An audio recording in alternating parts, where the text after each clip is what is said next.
there and welcome to my living room.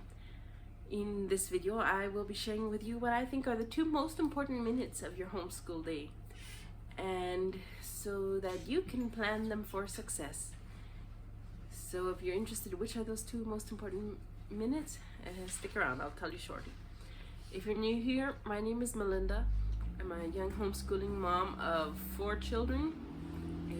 My family lives in Costa Rica, and I teach other young moms how to have a successful, happy homeschool as stress-free as possible, but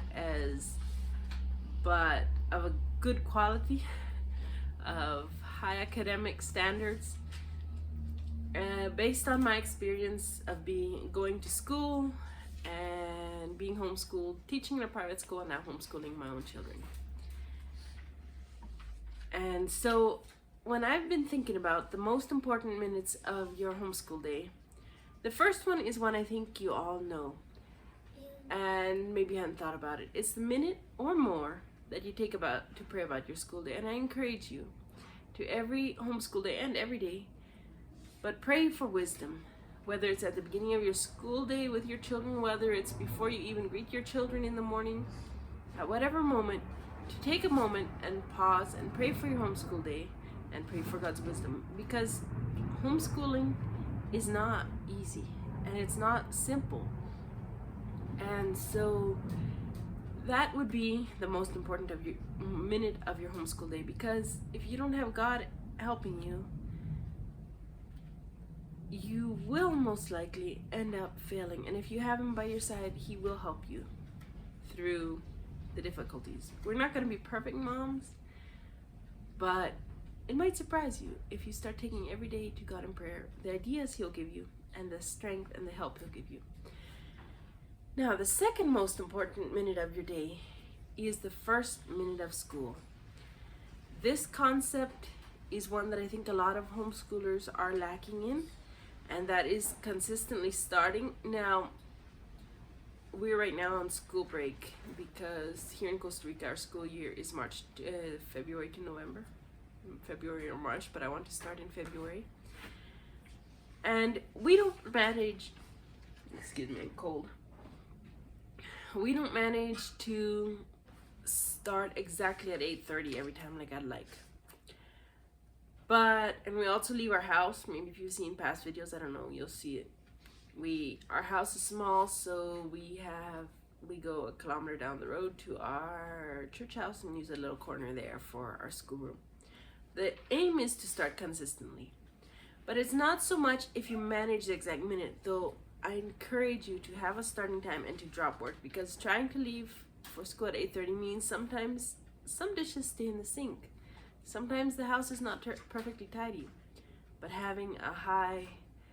trying to start at the first minute, but that's not what I was going to say. Whatever minute you start, even if you can start at 8:30 or 9:30 or 1:30 on the dot, whatever you do, when it's time for school, here's my encouragement to homeschool moms. The first minute of school is the one that counts. I read this. I don't have the book anymore. I wish I did. Over 10 years ago, I got a book, maybe I could somehow, about some public school teacher who was talking about systems for organizing school.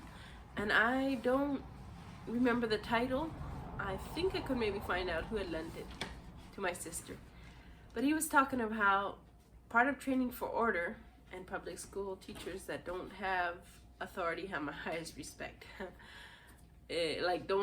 Aren't given the authority, have my highest respect. But he was talking for order to, from day one, train your students that as soon as they come into the schoolroom, there was a certain list of steps they had to do from day one, and never give up. Because if you let them a few days lax and then decide you'll implement order afterwards, it just doesn't work. The same I found for homeschooling. If my girls know that the moment we start school is, once we get to our schoolroom, once I say, okay, time to start school, they go and pull out their math books and start with that. Now, sometimes I like to start with circle time, but if I can't always, as a homeschool mom with younger children, then they know what to do. They go, and I train them from day one that when you go sit down at your desk, you pull out your pencil, you pull out your math book, and you start your math lesson. Now, if they can't do the first part because they need my instruction or something, to skip to a later part. Now, I try to be there present and helping them, but this is what the first minute of school is the one you need to focus on, and it's the most important moment, because if you allow laziness and relaxing and just starting whenever, I'm not saying so much starting strictly at a time, but when it's time to start, to start just right away with something. So if it's something that depends on you, I would encourage you to find, if you are available, maybe you don't have young children, then to have it that you start with a certain thing. But once they go to their books, that they know independently on their own what they're supposed to start with. I had a first grader and a second grader last year, and so they did need some instruction, but usually the way Rod and Staff math works, I'd be kind of teaching them in the days prior before they got to the new thing, or if they got to a new concept at the top of their lesson, they need to skip that part and start with the next part. And that just helps so much, advance the school day so much. I would encourage you to think about, what is it that your children are supposed to know in the first minute clearly what they're supposed to do. Math is one of the strongest bases they need, so it could be that. So then you would teach them that when they sit down, and start from day one if you can, if not from today, when they sit down, what book shall they pull out? What shall they start doing? They don't need to wait for you for instructions. Now, if you're undisciplined and yourself cannot make that happen, well, I encourage you to continue watching my videos. I'll be teaching more about teacher discipline and so on, as a teacher, as a homeschool mom. Because homeschooling should not necessarily be repeating school at home, but I think, I'll be mentioning it more in my videos, but I have to go on this here to explain it maybe. Homeschoolers have tried to repeat school at home and it hasn't worked. So many of them have ditched and gone the opposite way, where there's no structure, no routine. That doesn't work either. You need to find the balance in the middle. It's okay to do things different than a school.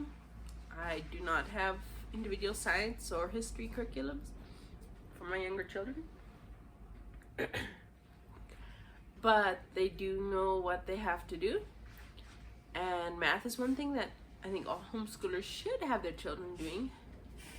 And so something like that, which subject, whether it's handwriting, whether it's language arts, whether you choose that the first thing when they sit down is pick up a book and read for 10 minutes, whatever you as a mom choose, that's the thing that you should enforce. So I hope this will help you to think about the 2 most important minutes of your homeschool day, so that you can have a thriving homeschool. Now, I did want to mention, link below is my free homeschool planner. And I mentioned in some other videos and places how I use it more. Also, linked below is my course on thriving homeschool. If you would like more help and the specific plan to how to have a thriving homeschool and all the steps I take, you are welcome to take my course. I'd love to see you there and to give you personal support and help. And I hope that your homeschool can continue feeling like it's thriving, like you're enjoying it, and like your children are learning and growing.